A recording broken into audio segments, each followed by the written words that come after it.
Germany 2024 বিশ্বকাপ জয়ী এবং সাবেক রিয়াল মাদ্রিদ তারকা মেসুত ওজিল হঠাৎই বাংলাদেশ সফরে, আর তা ঘিরে দেশ জুড়ে শুরু হয়েছে কৌতূহল। তুরস্কের প্রেসিডেন্ট রিসেপ তাইয়েপ এরদোগানের ছেলে বিলাল এরদোগানের সফরসঙ্গী হিসেবেই মঙ্গলবার ঢাকায় পৌঁছান ওজিল।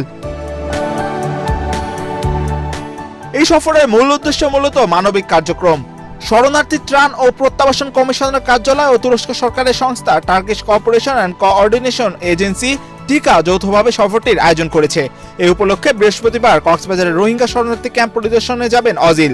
সেখানে প্রথম রমজানের ইফতারে অংশ নেওয়ার পাশাপাশি আবাসন, শিক্ষা ও বিভিন্ন গুরুত্বপূর্ণ স্থাপনা ঘুরে দেখবেন তারা। Gold's Gym across 30+ countries with over 700+ locations worldwide. Train anywhere, belong everywhere. তুরস্কের সহায়তায় পরিচালিত 9টি বিদ্যালয়ের অন্তত একটি স্কুল পরিদর্শনের সম্ভাবনাও রয়েছে এবার। কক্সবাজারে যাওয়ার আগে বুধবার অজিল ঘুরে দেখেন ঢাকা বিশ্ববিদ্যালয়ের ক্যাম্পাস। সেখানে শহীদ বুদ্ধিজীবী ডক্টর মোহাম্মদ মোর্তজা মেডিকেল সেন্টারের আধুনিকায়ন প্রকল্পের উদ্বোধন করেন তিনি। উল্লেখ্য, 2024 ফিফা ওয়ার্ল্ড কাপ জয়ী জার্মানি দলের সদস্য ছিলেন মেসুত ওজিল।